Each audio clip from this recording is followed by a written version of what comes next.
Isabelle Coupez, tu es la bienvenue, attendue comme le Messie. Donc j'ai une activité à l'unité médico-judiciaire de Cayenne qui a ouvert en Guyane en 2011 et une activité à la prison. Donc un jour je suis avec les victimes et puis le lendemain avec les auteurs. Donc je vais essayer un petit peu de vous faire partager cette expérience en remettant tout ça dans un contexte local, national et surtout mondial. Alors d'abord on va définir de quoi on parle. Les violences conjugales, ce sont des violences qui s'exercent à l'encontre du conjoint, du concubin, que le couple soit marié, pacsé, en simple concubinage ou même séparé. Nous avons différents types de violences. Nous avons les violences psychologiques, les violences verbales, les violences physiques, sexuelles et économiques. Alors, l'ordre dans lequel je les ai mises, ce n'est pas un ordre par hasard, parce que les violences physiques, elles sont toujours placées au premier plan, parce que c'est ce qui est visible. Mais l'absence de signes physiques ne signifie pas absence de violence.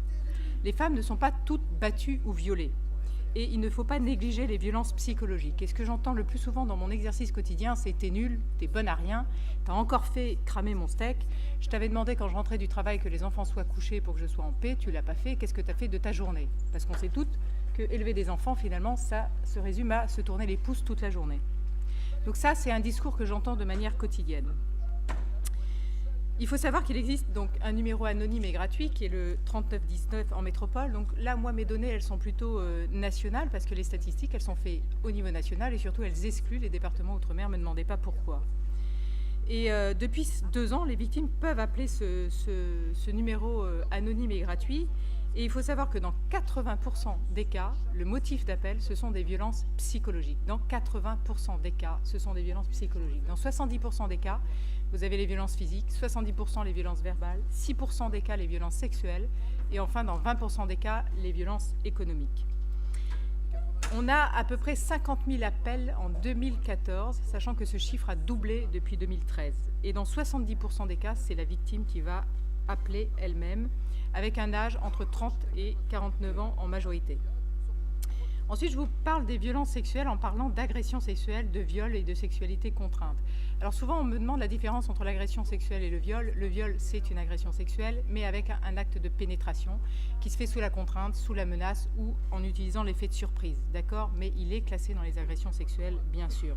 Mais nous, on va le différencier. Vous allez voir, on a fait des statistiques au niveau local avec toutes les agressions qu'on voit tous les jours. Donc le devoir conjugal, bien entendu, ne justifie pas d'imposer une relation sexuelle à sa partenaire. Ensuite, Leslie Porte a insisté là-dessus. On est bien sûr dans la violence conjugale, c'est pas un conflit conjugal banal, c'est pas une dispute banale. On n'est pas en train d'affronter 2 points de vue opposés sur un pied d'égalité. On a vraiment un rapport de dominant-dominé. On a un auteur qui veut contrôler, qui veut dominer sa partenaire et pour ça, il va utiliser la force physique et il va trouver ça normal. Donc il s'agit bien de prendre le pouvoir sur l'autre, de satisfaire ses propres attentes au détriment de l'autre et d'asseoir son emprise.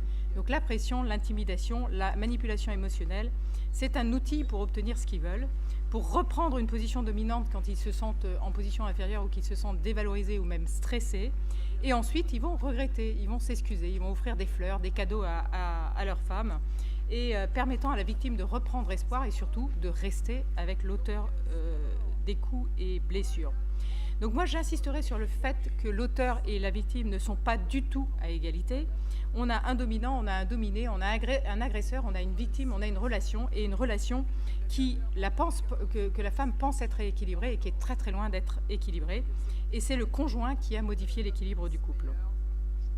Donc on a une victime qui va céder pour éviter le conflit et qui va être victime de ces violences unilatérales. Elle veut la paix, elle va se soumettre. Et en faisant ça, elle va renforcer le comportement de l'auteur et ça va finir par s'emballer. Ou alors elle se révolte, elle décide de ne pas céder, elle est poussée à bout et là, elle s'en va.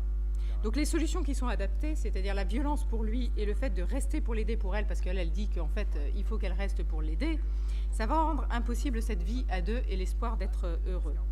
Donc l'auteur, il pense que c'est sa femme qui doit changer et tant qu'il sera impuni, Leslie Porte l'a bien décrite, on va avoir un cycle qui va recommencer avec des lunes de miel qui vont devenir de plus en plus courtes et une aggravation dans le temps. Et l'intervention de la loi, ça va être la première brèche dans la représentation mentale que l'auteur se fait de son couple.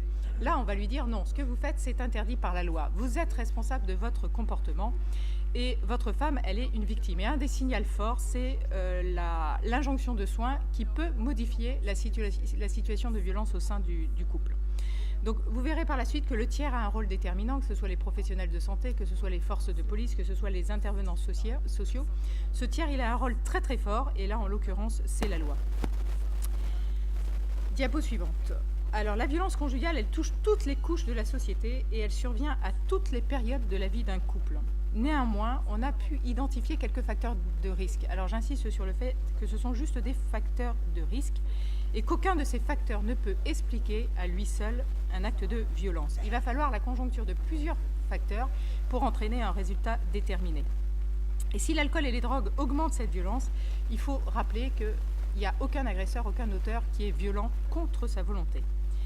Et alors là, en Guyane, il y a quelque chose de particulier. On va retenir que la violence conjugale, c'est pas en Guyane, pardon, elle commence lors de la première grossesse pour 40% de l'ensemble des violences conjugales. Première grossesse pour 40% de l'ensemble des violences conjugales. Donc vous regardez la conjoncture locale que Madame Jean-François tout à l'heure vous a présentée avec les statistiques INSEE, avec des mères qui sont jeunes, la moitié à moins de 25 ans, des mères qui ont des enfants en bas âge, qui sont dans la moitié des cas inactives, et vous voyez que tous les voyants sont en rouge en Guyane. Vous avez tous les facteurs de risque, vous avez ce que j'appelle le terreau pour la violence conjugale. Alors ça, c'est côté victime. Et puis ensuite, l'auteur, donc on vient d'en parler, c'est un rapport dominant-dominé. Alors ils sont assez étonnants, les auteurs, quand vous les voyez à la prison, parce qu'il y en a quelques-uns pour violence conjugale. Alors nous, on tient un registre qui nous permet de faire des statistiques et un rapport d'activité annuel. Et ce qui est récurrent, quand je demande à un auteur pourquoi il est là et qu'il me répond pour violence conjugale, il me dit « Mais vous vous rendez compte, docteur, on m'a mis en prison pour violence conjugale ». Donc ils ne comprennent pas ce qu'ils font en prison, et là vous lui demandez « Mais qu'est-ce que vous avez fait à votre femme pour vous retrouver en prison ?»« Je l'ai poignardée. » Ou un autre qui m'a répondu « Je lui ai crevé l'œil. » Et c'est normal, vous ressentez derrière une normalité, il ne comprend pas. Il a commis quelque chose qui est interdit par la loi, il a poignardé sa femme, il lui a crevé l'œil, il est en prison et il ne comprend pas pourquoi il est en prison. Et à aucun moment, j'ai des auteurs qui expriment des regrets ou qui me disent « Mon Dieu, mais qu'est-ce que j'ai fait? Vous vous rendez compte? Qu'est-ce que j'ai fait à ma femme ?» Non, jamais. Ça ne m'est jamais arrivé pour l'instant dans mon exercice quotidien à la prison de Cayenne. Alors, diapo suivante. Je vais vous présenter quelques chiffres au niveau national, au niveau mondial et puis au niveau local qu'on a grâce à l'unité médico-judiciaire qui, je vous le rappelle, existe depuis 2011. Et avant ça, je vais vous faire quand même un petit historique pour appréhender l'ampleur de ce phénomène, de ce fléau, je devrais dire, qui vous permettra... Alors, ce sont des chiffres qui vont vous donner un ordre de grandeur, ce sont des chiffres qui viennent de statistiques nationales, qui viennent... Maintenant, on a la police et la gendarmerie qui est équipée d'un logiciel qui permet au ministère de l'Intérieur de centraliser ces données et puis de ressortir des statistiques qui sont à votre disposition au niveau de l'Observatoire national des violences qui sont faites aux femmes. Alors tout commence en 2000. On commence en 2000. Vous avez une enquête nationale qui se fait pour les victimes de violences faites aux femmes. On a un échantillon à peu près de 7000 femmes âgées entre 20 et 59 ans. Et là, on va trouver une femme sur 10 qui est victime de violences conjugales. Et dans 37% des cas, ces violences sont psychologiques. Donc j'insiste sur les violences psychologiques parce que vous allez voir que dans les études que vous avez, les chiffres qu'on a au niveau national et au niveau mondial, on ne prend pas forcément en compte ces violences psychologiques. On s'attarde plutôt sur les violences physiques et sur les violences sexuelles. Donc on a une femme sur 10 qui en est victime, on a 2 femmes sur 3 qui en parlent pour la première fois, sachant que l'âge le plus touché est entre 20 et 24 ans. Ensuite, en février 2001, donc on est en 2000, en 2001, vous avez le rapport Orion qui va alerter l'opinion publique sur le drame des violences conjugales et qui va dire à ce moment-là, attention, il y a une femme qui décède des suites des coups de son compagnon tous les 5 jours. Et il s'agit d'une étude qui a été menée à l'unité médico-judiciaire de l'Hôtel-Dieu à Paris, qui voit à peu près une centaine de victimes de violences conjugales chaque jour, ce qui représente 8% de leurs victimes d'agression. En 2006, on va commencer à recenser les morts violentes au sein des couples, et là, on va se rendre compte qu'il y a une femme tuée, une femme qui décède des coups de son compagnon tous les 3 jours. Et que dans 38% des cas, ça survient au moment de la séparation. Ça, c'est la délégation victime du ministère de l'Intérieur qui va publier cette enquête. En 2008, on aura de nouveau une enquête en Seine-Saint-Denis Et en 2010 seulement, les femmes victimes de violences conjugales sont déclarées grande cause nationale. Donc nous sommes en 2010, avec à ce moment-là un décès tous les 2 jours et demi, 13% des morts violentes qui se font dans le cadre du couple, et environ 260 000 femmes victimes de violences conjugales, sachant que ce chiffre est largement sous-estimé. Vous allez comprendre après pourquoi, parce que les femmes, elles le disent pas, et puis elles vont encore moins porter plainte. Et en novembre 2013, le gouvernement va lancer un plan interministériel de prévention et de lutte contre les violences faites aux femmes, dont l'objectif est d'augmenter le signalement de ces violences et d'améliorer leur prise en charge. Donc les données chiffrées, finalement, on en a depuis peu. Alors là, maintenant, vous avez un observatoire national des violences faites aux femmes. Vous pouvez, vous allez sur Internet, gouvernement stop violence aux femmes, et vous allez accéder à toutes ces données qui sont effrayantes, mais qui sont, à mon avis, incontournables dans notre exercice quotidien. Il faut les connaître.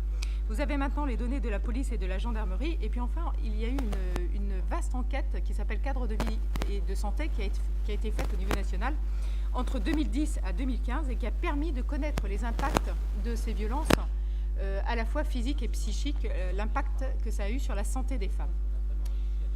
Donc au niveau national, vous voyez, en 2014, on a 134 femmes qui ont été tuées par leur conjoint, ex-conjoint ou amant. Ça fait 134, avec en moyenne une femme qui décède tous les 2,7 jours.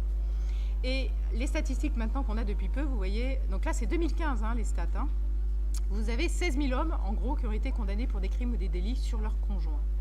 En moyenne, chaque année, on a 223 000 femmes qui sont victimes de violences conjugales. Donc je le répète, ça ne prend pas en compte les violences psychologiques ou les violences verbales, ça ne prend en compte que les violences physiques et les violences sexuelles. 14% ont déposé plainte, avec 70% de ces femmes qui auront des répercussions psychologiques, donc c'est pas rien. Ensuite, nous avons les femmes victimes de viol ou de tentatives de viol. Et alors là, le chiffre, il est édifiant. On en a 84 000, ça, on connaît tous ce chiffre. L'agresseur qui est connu dans 90% des cas, on connaît. Mais par contre, l'auteur, c'est le conjoint dans 37% des cas. Ça, c'est quelque chose qui est un petit peu moins connu. Et en 2014, nous avons 765 hommes qui ont été condamnés pour viol.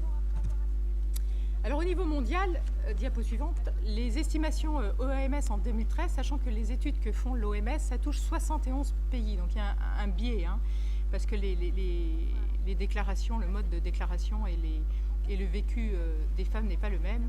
On a 30% des femmes ayant eu au moins une relation de couple, qui ont subi des violences physiques ou sexuelles de la part de leur partenaire. Vous voyez, on n'a toujours pas intégré les violences psychologiques ou verbales.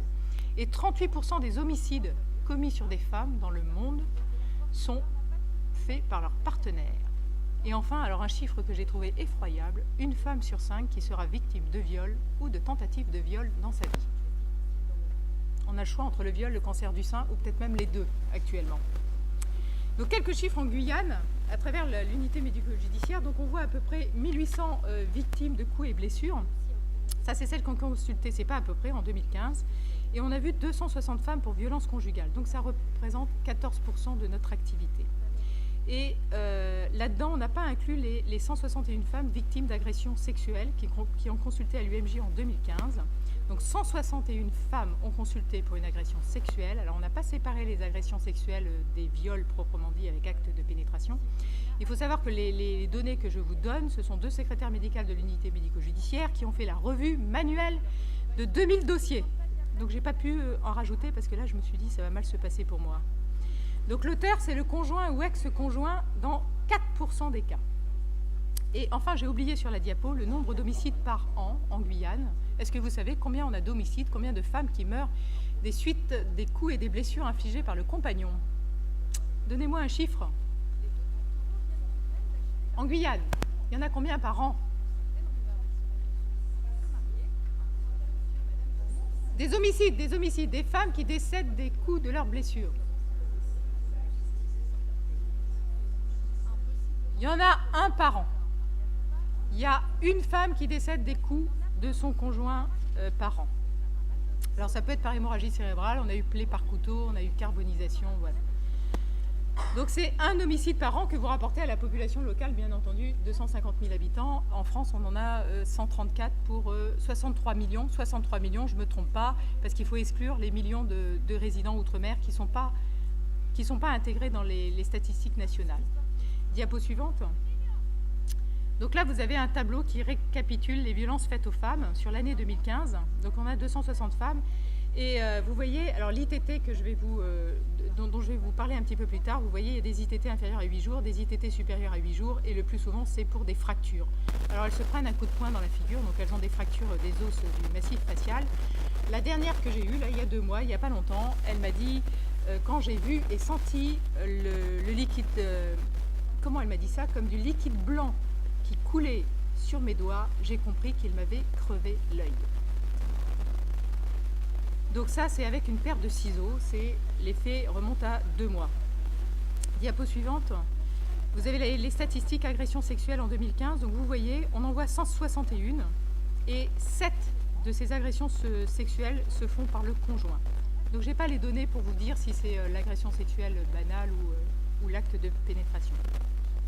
Diapo suivante, alors nous allons voir les conséquences des violences au sein du couple.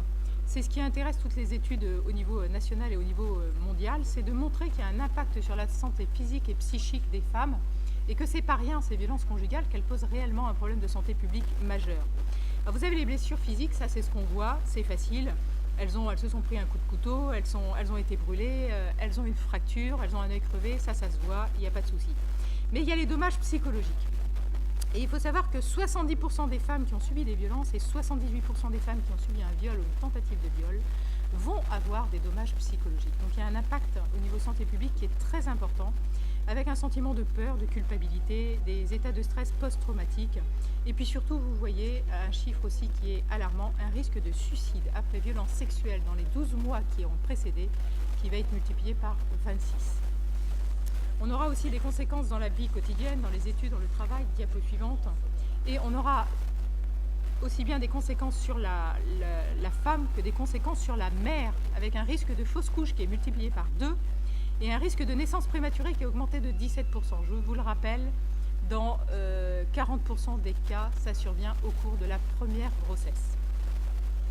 On a un risque de maladies chroniques et de troubles psychosomatiques qui est de 58% versus 24% pour des femmes qui n'auraient pas subi de violences conjugales. Enfin, les handicaps, les incapacités, les homicides et les suicides dont on a parlé précédemment. Donc un problème de santé publique qui est majeur. Et effectivement, il est temps de se pencher sur la question. Alors l'unité, diapo suivante, pardon. Les différents professionnels auxquels on recourt les victimes, ça c'est intéressant parce que à partir du moment où la victime décide d'en parler à quelqu'un, elle va se tourner vers les professionnels de santé. Ça, c'est le premier recours. Dans 23% des cas, ça va être le médecin généraliste, l'urgentiste, le gynécologue. Dans 19% des cas, ça va être le psychiatre. Dans 19%, le psychologue. Ensuite, les médecins légistes, vous verrez, on n'est pas au top parce que nous, on obéit qu'à des réquisitions judiciaires. On n'intervient qu'après le dépôt de plainte de la victime. Et il y a quand même 54% des victimes de violences conjugales qui ne feront aucune démarche. Ensuite, vous avez les associations, services sociaux numéro vert, où elles vont y aller pour 10% des cas. Et enfin, les forces de sécurité, donc police et gendarmerie, avec une femme sur 4 qui va se rendre au commissariat ou à la gendarmerie. Et sur cette femme sur 4, il n'y en a que 14% qui vont déposer plainte, 8% une main courante. Sachant que 2 femmes sur 10 qui se rendent à la gendarmerie ou au commissariat vont le faire quand elles vivent avec leur conjoint, contre 5 sur 10 lorsqu'elles sont plus au domicile conjugal.